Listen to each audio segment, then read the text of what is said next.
Here I have every single GR Yaris ever made. The original, which is what I own. Then the Japan-only GRMN. Only 500 of these were made. Then we have the new GR Yaris. This is the manual version, and this is the automatic. Then we have two special limited editions, the Rovan Pera and the Ogier. Only 200 of each of these will be built. Now in this video I'm going to compare all these cars, see what they're like to drive. Oh yes! I'm going to time them around a circuit. Oh massa! See what's special about them. I'm going to decide which one is the very best. I'm Matt Watson and you're watching Car Wow.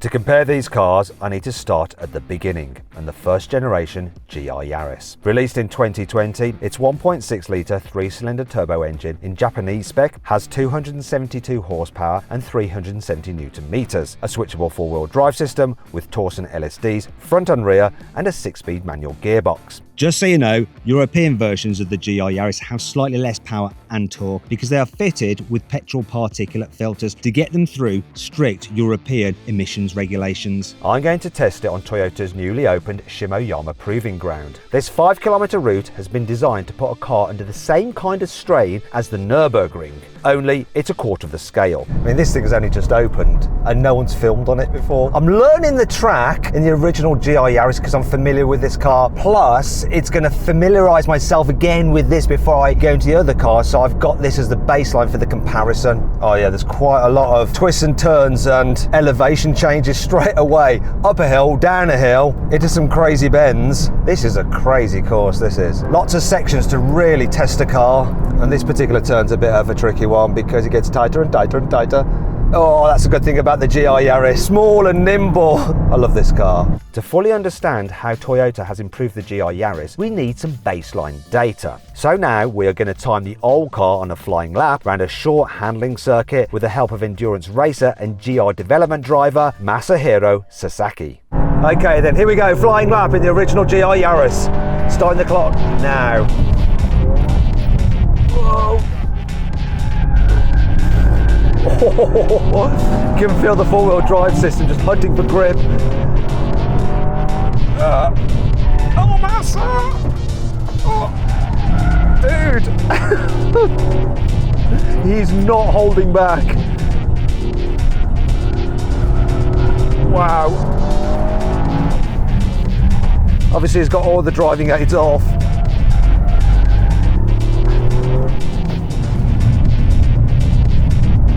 Here we go, here we go, here we go. What time's he gonna do? Whoa! 42.81. That is the baseline time for the GR Yaris. Now let's try launch to time the car from 0 to 100 kilometers, also known as 0 to 62 miles an hour. 3, 2,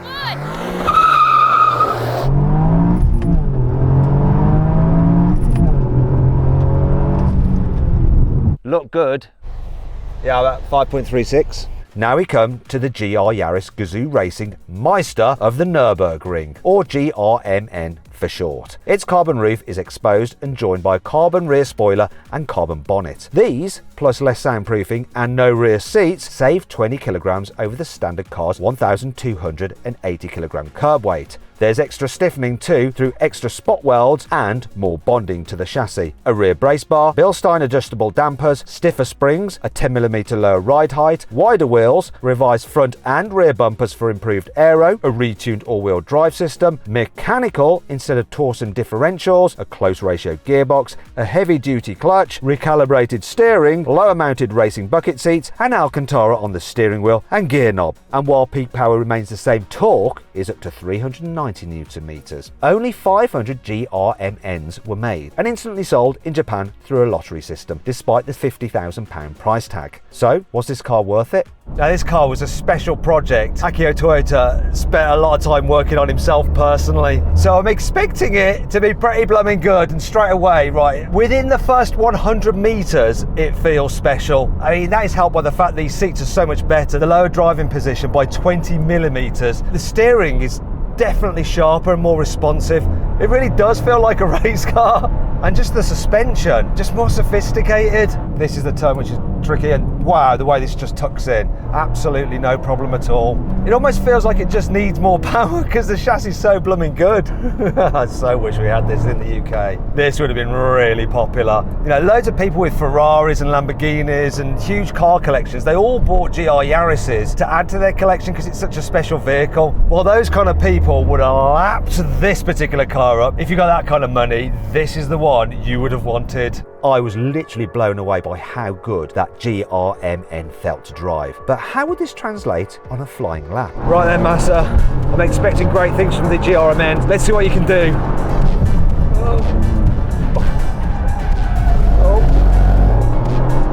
Slight bit of push there, but oh, it's so much flatter through the bends.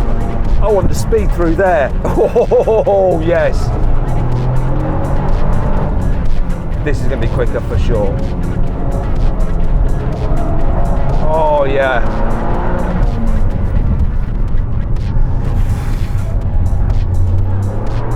Come on. Oh, what's it going to do? Come on. Oh, this is quick. This is quick, yes. 40.25, more than 2 seconds quicker. Round here. Whoa. You can see why this is like Marizo's favourite. Now for the launch. 3, 2,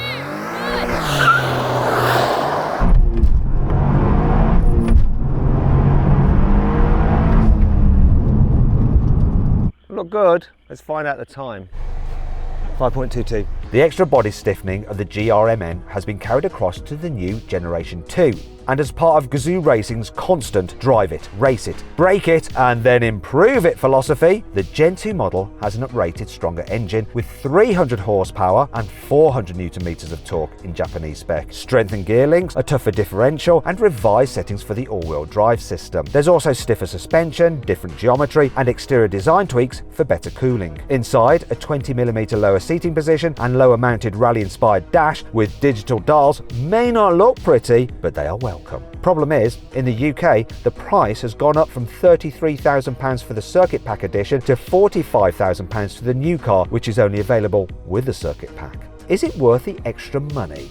Instantly compared to the GRMN with its more aggressive clutch, it's just easier to drive as I'm pulling onto the track. However, I can tell already that they've learned from that car because the seating position in this is much more like in the GRMN, so I'm sitting lower, which is much appreciated. However, I just don't have the grip in the seat bolsters as in that GRMN, so I'd rather have those seats in this. Interestingly, this car does feel stiffer than the previous generation, just a little bit more responsive on turning, a bit more solid feeling. It doesn't feel totally planted in the same way that that GRMN did. You have a bit more body roll, but there is a noticeable improvement over the original. Actually, the steering just feels a little bit more natural and progressive as well. So notice the lean there compared to the GRMN. I just put the car into sports mode, which gives you a sharper throttle response. And that's something you couldn't do with the previous generation. The only thing you could alter was the torque split on the four-wheel drive system, but now you can alter the throttle mapping as well. You can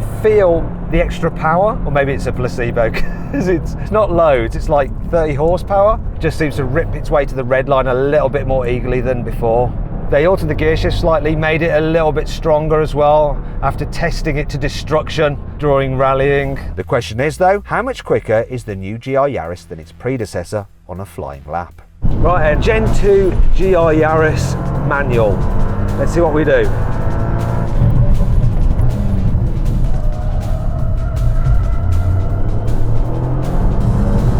Oof. It feels grippier than the Gen 1. This is going to be quicker than the Gen 1. It's going to be interesting to see how close it gets to the GRMN. Oh, it's a nice bit of just rotation there. Oh. So more power, stiffer body. Let's see what we're going to do. Here we are. Oh, yes! 41.58, over a second quicker than the old GR Yaris. That's quite an improvement really from Gen 1 to Gen 2. I think the engineers are pleased about that result. so it's not as quick as the GRMN, but noticeably quicker than the standard old GR Yaris. But what about the launch? 3, 2, 1.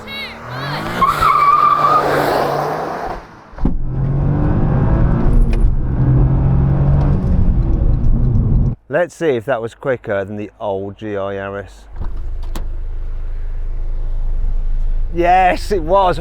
5.26 to 62 miles an hour. It is quicker. As part of the changes to the new GR Yaris, there's a new silver paint, plus the addition of an automatic gearbox option. It's an 8-speed torque converter, but has a quick lockup function and fast changes. It has a manual mode, so you can use the steering mounted paddles to change gear, or like in a touring car, you can use the centrally mounted gear lever to change too. But is this gearbox any good?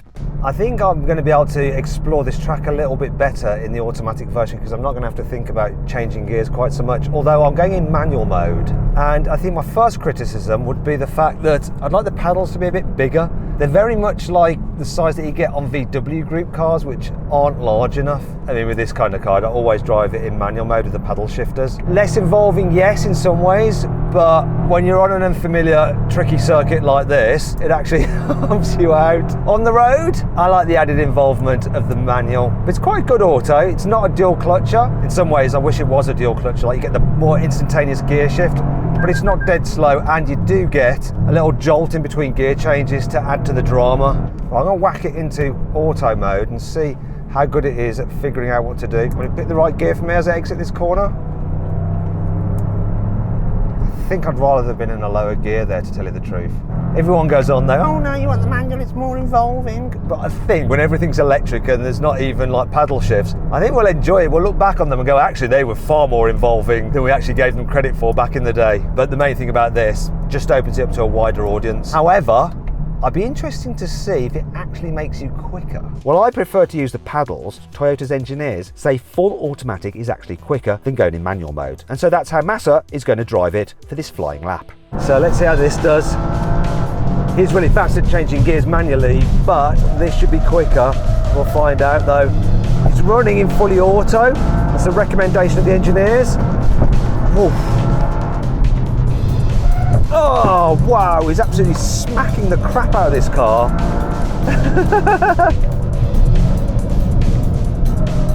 Can't believe it's taken it. Oh, it's heavier, the automatic, but only by 20 kilos. So that's probably not going to make a difference. I'm not sure it's going to be quicker though. What's the time going to be? Oh! Whoa. So this is testament at how quick he is at changing gears. That was a 41.35. The automatic was quicker, but by the smallest margin. Impressive. But how will the addition of launch control affect the car's 0 to 62 mile an hour time? 3, 2,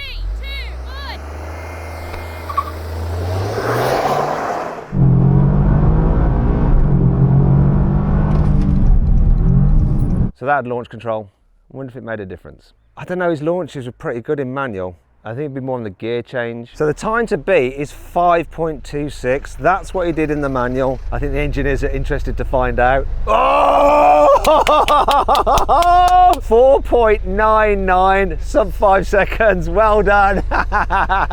What's really interesting about all of this is that the difference in performance that Massa got out of each car is exactly what the engineers predicted. But it's not all good news. You see, while Toyota will build more of the Gen 2 than the old one, only a couple hundred of them will ever actually make it to the UK. Now you can blame our emissions regulations for that. So it's going to be a rare sight, but not as rare as these special edition models, of which only 200 will be made of each worldwide. First up, we have the Sebastian Ogier edition, which has been inspired by the 8-time WRC champ. It has a larger carbon wing, unique grey paint and badging, while inside there's red, white and blue stitching for the French flag on the steering wheel. Mechanically though, it's identical to the standard Generation 2 GR Yaris. However, the all-wheel drive control system has been tweaked slightly so that variable track mode is now called Marizo mode, which while still constantly variable, has a slightly more rear drive bias, and instead of the standard car's 53-47 front to rear gravel setting, there's a new 40 front 60 rear split SEB mode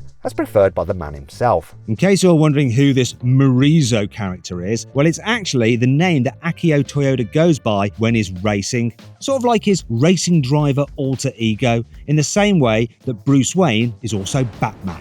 Now I'm in the OGA version. First thing I'm going to do is run the car in Morizo mode. Going to have variable four-wheel drive, shuffling the torque between the front and the rear, but with a bit more of a rear drive bias than how the standard car would operate. Let's see if I can notice any difference.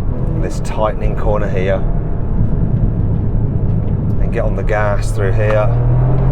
So no, I can't really tell. I'd have to really back-to-back them over and over again to be sure. What I'm going to do though now is go into SEB mode. So it's locked 40-60 front to rear.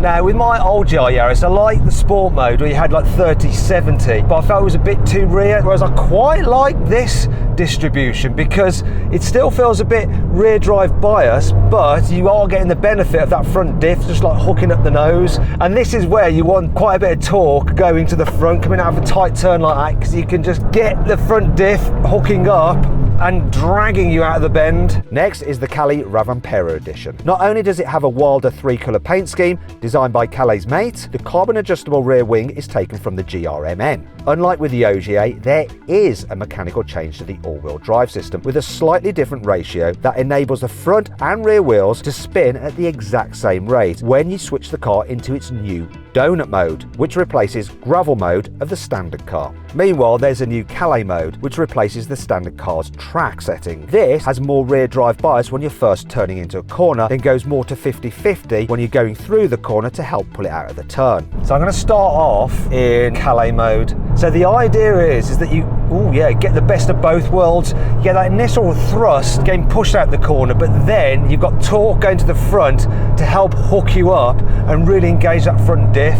So in theory, this should be my favourite setting. Makes the car maybe feel a little bit more agile. This is probably the mode that I drive around in. Do you know what I'm going to do now though? I'm going to go silly and go into donut mode. So lock 50-50, front and rear wheels turning at the same speed.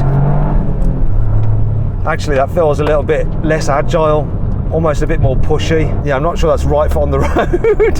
However, there is a time when donut mode could be very useful. To really experience donut mode, we've got Massa driving again, so here we go.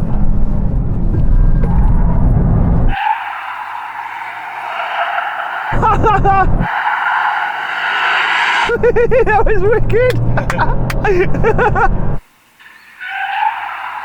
Oh, it's like it's going backwards. I think he likes donut mode. Whoa!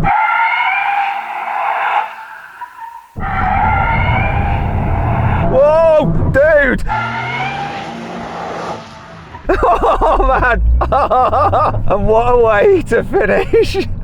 For me, of the two special edition versions, the Calais Rovampera is the better one. Though to tell you the truth, at around £60,000 each, neither feel worth the extra £15,000 over the standard Generation 2 GR Yaris, which remember is already £13,000 more than the original Mark 1 GR Yaris. However, for collectors, they may be worth it. Either way though, your chance of getting hold of any of the Generation 2 GR Yarises in the UK is a bit of a long shot. So if you're going to dream, you may as well dream big. So then what's my final verdict? Well, every GR Yaris is a winner, but it's interesting to see the improvement as you go through the generations and the work that is done on them and the continuous development that Toyota makes. If I could have one, it'd be this one, the GRMN. It totally blew me away. It's basically like the RS version of Toyota's GR series. Amazing machine. And I want to say huge thanks to everyone over there from Toyota who made this possible. Thank you very much, guys. Hey, if you enjoyed the video, please give it a like. It really helps us out. If you click on the video windows, you can watch some more videos, and if you click on the CarWow logo, you can go to CarWow to see how much money you can save on your next car. Thanks for watching.